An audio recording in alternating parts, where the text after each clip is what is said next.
আচ্ছা, যদি এমন হয় যে সন্তানের জন্য আপনি নিজের সুখ ত্যাগ করছেন, নিজের ইচ্ছে ত্যাগ করছেন, নিজের জীবন দিয়ে দিচ্ছেন, সেই সন্তানই যদি বৃদ্ধ বয়সে আপনাকে সময় না দেয়, আপনাকে না দেখে, তখন কি করবেন? ভেঙে পড়বেন না নিজেকে শক্ত করবেন? আজ আমরা আলোচনা করব ঠাকুর শ্রী রামকৃষ্ণদেব, মা সারদা দেবী, স্বামী বিবেকানন্দ আর ভগবদ গীতায় এই বিষয়ে কি শিক্ষা দিয়েছেন। চলুন প্রথমে একটা বাস্তব সত্যি জানি। সব সন্তান খারাপ হয় না, কিন্তু সব সন্তান দায়িত্ব নেয়ও না। এই কথাটা শুনতে কষ্টের, কিন্তু এটা আজকের সমাজের একটা বাস্তব ছবি। কারণ কি জানেন? সময় বদলাচ্ছে। আগে পরিবার ছিল জীবনের সবচেয়ে বড় বিষয়। এখন অনেক ক্ষেত্রে কাজ আর নিজের জীবনটাই বড় বিষয় হয়ে গেছে। আগে কি হতো? একটা বাড়িতে দাদু, ঠাকুমা, বাবা, মা, ছেলে, মেয়ে সবাই একসাথে থাকতো। আর এখন কি হচ্ছে? ছেলে চাকরির জন্য অন্য শহরে যাচ্ছে, মেয়ে বিয়ের পর অন্য পরিবারে চলে যাচ্ছে, কেউ বিদেশে যাচ্ছে, কেউ নিজের সংসার নিয়ে ব্যস্ত। এটা সবসময় খারাপ না, এটা সময়ের পরিবর্তন। কিন্তু সমস্যাটা কোথায় জানেন? যখন বাবা মা মনে করেন আমার ছেলে আছে, তাই আমার ভবিষ্যৎ নিয়ে চিন্তা নেই। এই ভাবনাটা খুব স্বাভাবিক, কারণ মা বাবা ভালোবাসা থেকে এটা ভাবেন।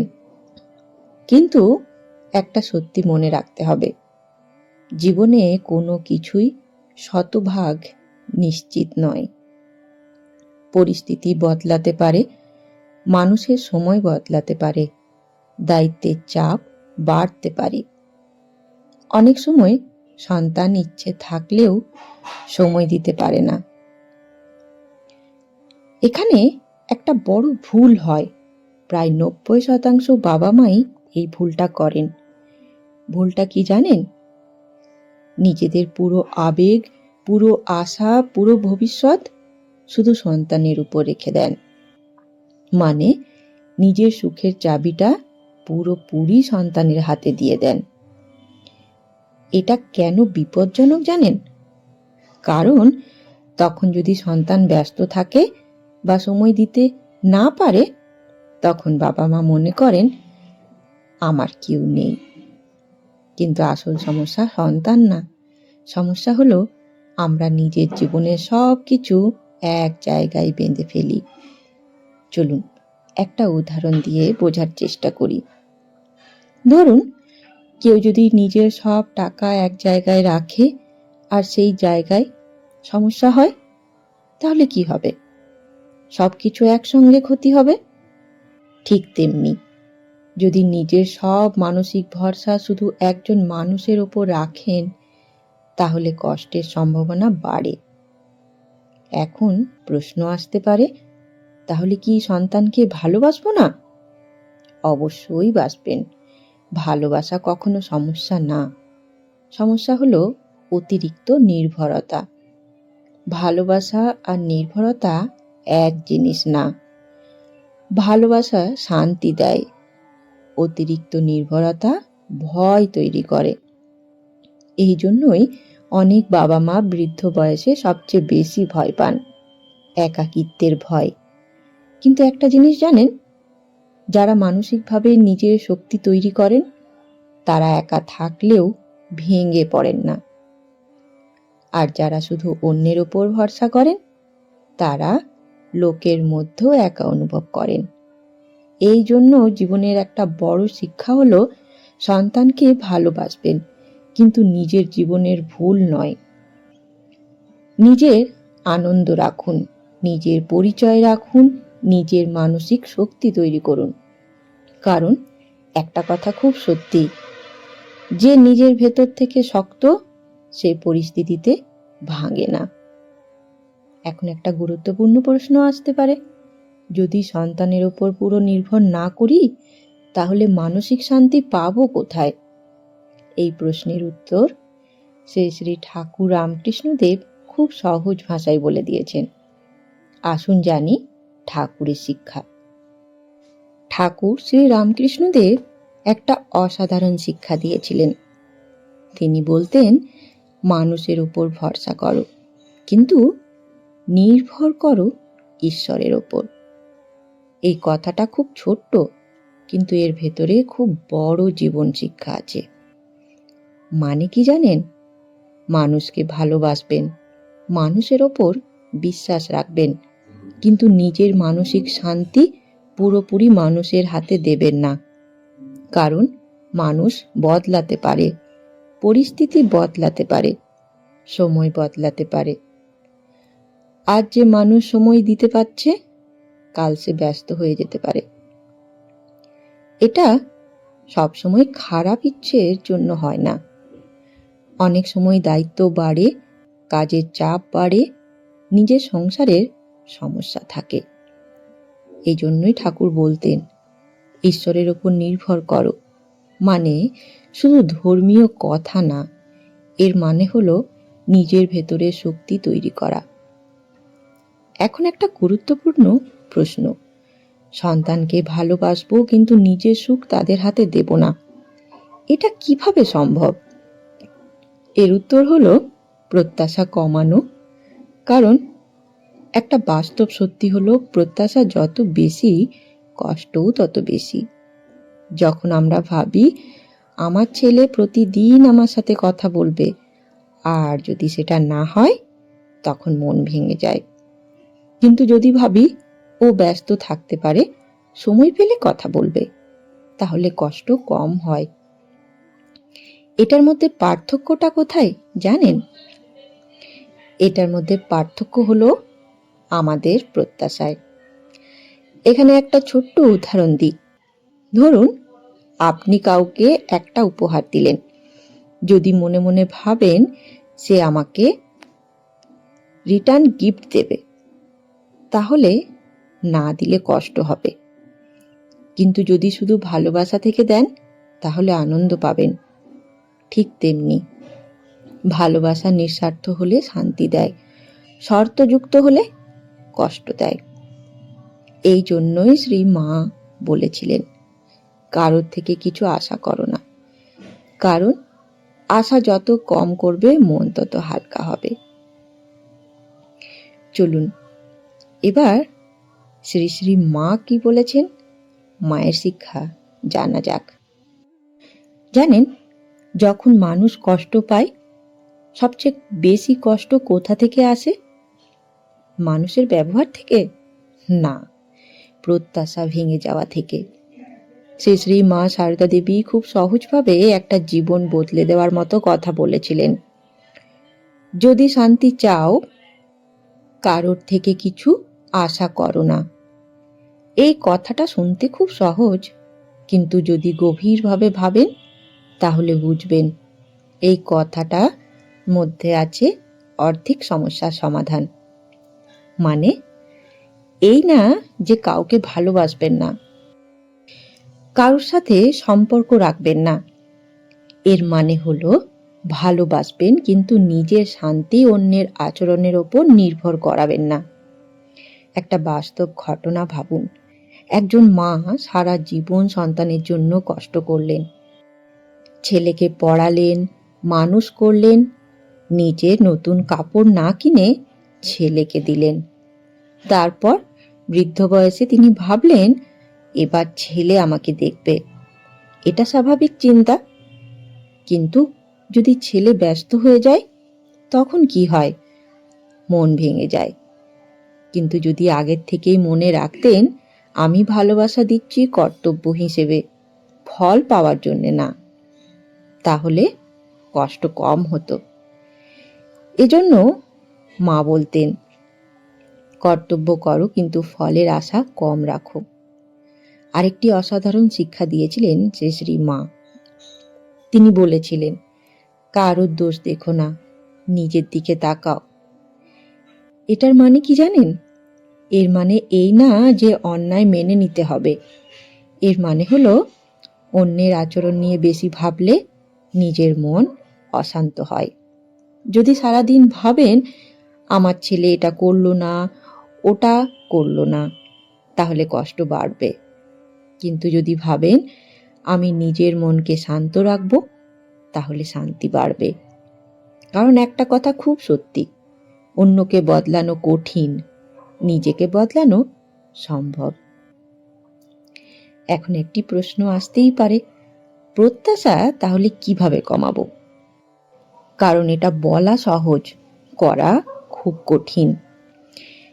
এর জন্য মা কিছু বাস্তব পথ দেখিয়েছিলেন। তিনি বলতেন মনকে ঈশ্বরের দিকে ঘোরাও। যখন মন শুধু মানুষের দিকে থাকে তখন কষ্ট বেশি হয়।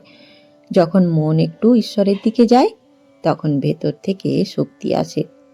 এটা শুধু ধর্ম না, এটা মানসিক শক্তি। যেমন ধরুন, যদি প্রতিদিন একটু জপ করেন বা প্রার্থনা করেন, তাহলে মনে একটা ভরসা তৈরি হয়। তখন মানুষ না থাকলেও মন পুরো ভেঙে পড়ে না। সেই শ্রী মা সারদা দেবীর জীবনের একটা বড় শিক্ষা ছিল সহ্য করা শক্তি। তিনি বলতেন, সহ্য করো, সহ্য করো, সহ্য করো। কিন্তু সহ্য মানে দুর্বল হওয়া না। সহ্য মানে পরিস্থিতির জন্য নিজের শান্তি নষ্ট না করা। শক্ত মানুষই সহ্য করতে পারে, দুর্বল মানুষ রাগ করে, শক্ত মানুষ শান্ত থাকে। এই জন্যই মা নিজে এত কষ্টের মধ্যেও শান্ত ছিলেন, কারণ তার ভেতরে স্থিরতা ছিল।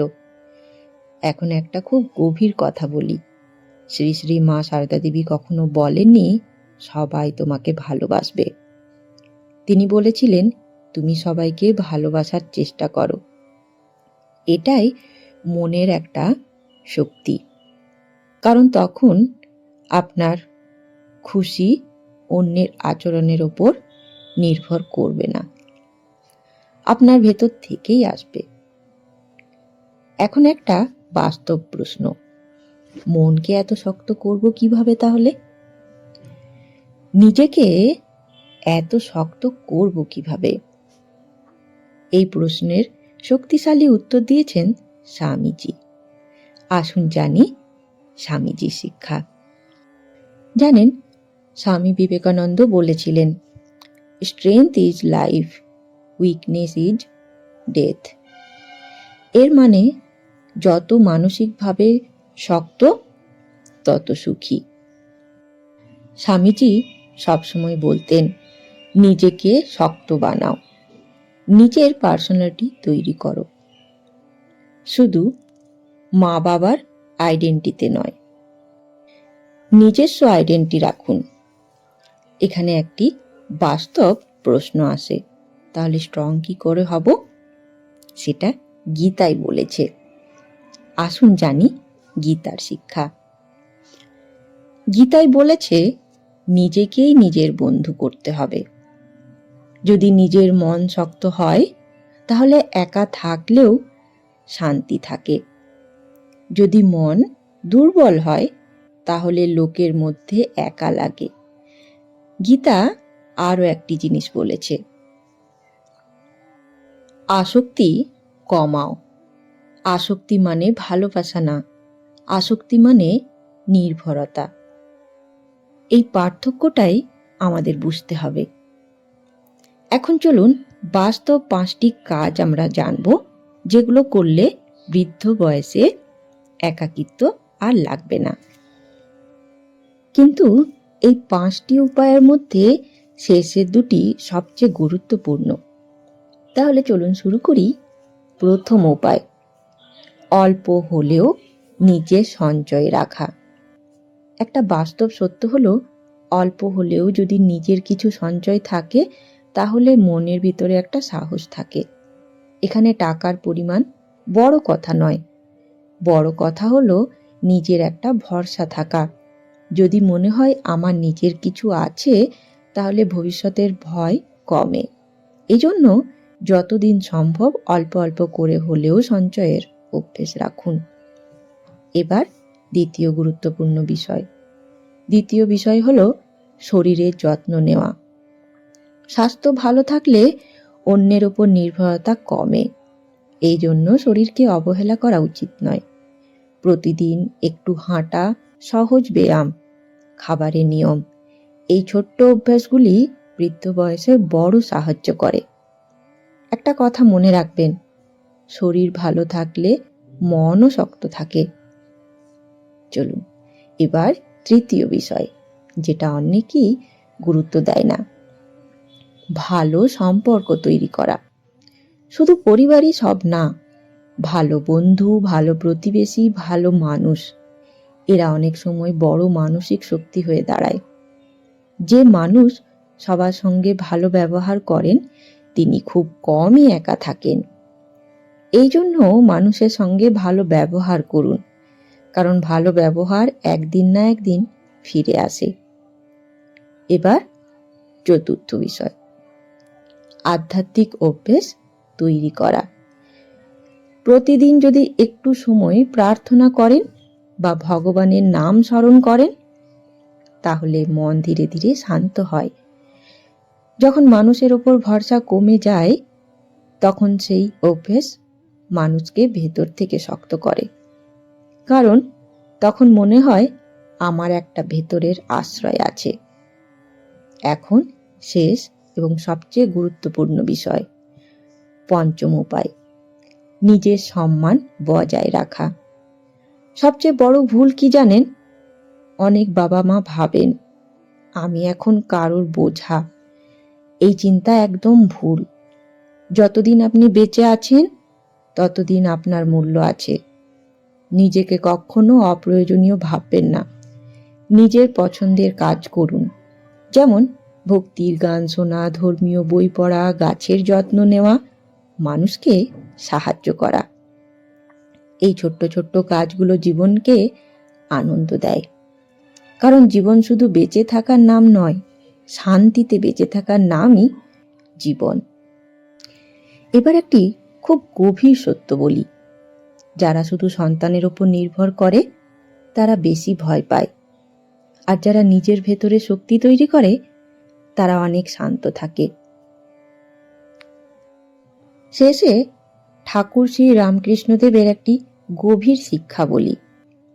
তিনি বলতেন, ঈশ্বরই একমাত্র নিজের, বাকিরা সময়ের জন্য। এই কথাটা শুনতে একটু কঠিন লাগে, কিন্তু যদি শান্ত মনে ভাববেন তাহলে বুঝবেন জীবনের সব সম্পর্কই মূল্যবান, কিন্তু সব সম্পর্কই পরিবর্তনশীল। শুধু ভগবানের সঙ্গে সম্পর্কটাই স্থায়ী। মানে কি জানেন? মানে এই না যে মানুষকে ভালোবাসবেন না, মানুষকে ভালোবাসবেন, কিন্তু নিজের শেষ ভরসা ঈশ্বরের উপরই রাখবেন। কারণ মানুষ সবসময় পাশে থাকতে নাও পারে, কিন্তু ঈশ্বরের উপর বিশ্বাস মানুষকে ভেতর থেকে শক্ত রাখে। একটা কথা মনে রাখবেন, সন্তান পাশে থাকলে সেটা আশীর্বাদ, না থাকলেও জীবন শেষ না। কারণ জীবন শুধু মানুষের ওপর দাঁড়িয়ে না, জীবন দাঁড়িয়ে আছে আপনার মন, আপনার বিশ্বাস আর আপনার ভগবানের ওপর। আর একটি কথা, যে মানুষ কৃতজ্ঞ থাকতে শেখে সে বেশি শান্ত থাকে। যা আছে তার জন্য কৃতজ্ঞ হন, যা নেই তার জন্য কষ্ট কমান। এই চিন্তাটা শান্তি দেয়, কারণ সুখ সবসময় পরিস্থিতি থেকে আসে না, অনেক সময় সুখ আসে আমাদের চিন্তা থেকে। এই জন্য আজ থেকে একটি জিনিস মনে রাখবেন, সন্তানকে ভালোবাসবো, কিন্তু নিজের শান্তি হারিয়ে না। মানুষের উপর ভরসা রাখবো, কিন্তু নিজের শক্তি তৈরি করব। আর সবশেষে ভগবানের ওপর বিশ্বাস রাখবো। তাহলে বৃদ্ধ বয়সে ভয়ের না, শান্তির সময় হয়ে উঠতে পারে। জীবনের শেষ বয়সে সবচেয়ে বড় সম্পদ তিনটি: শান্ত মন, ভালো স্বাস্থ্য আর ঈশ্বরের ওপর বিশ্বাস। টাকা কম হলেও মানুষ বাঁচে, কিন্তু মনের শক্তি না থাকলে মানুষ ভেঙে পড়ে। এই জন্য নিজের মনকে শক্ত করুন, নিজেকে ভালোবাসুন আর বিশ্বাস রাখুন, যিনি এতদিন আপনাকে দেখেছেন তিনি শেষ দিন পর্যন্ত দেখবেন। আপনার মতে বৃদ্ধ বয়সে সবচেয়ে বড় ভরসা কি? সন্তান, টাকা, নিজের মন, নাকি ঈশ্বরের বিশ্বাস? কমেন্টে জানাতে ভুলবেন না। আমি অপেক্ষায় থাকব। ধন্যবাদ। ভালো থাকবেন। জয় ঠাকুর, জয় মা, জয় স্বামীজি।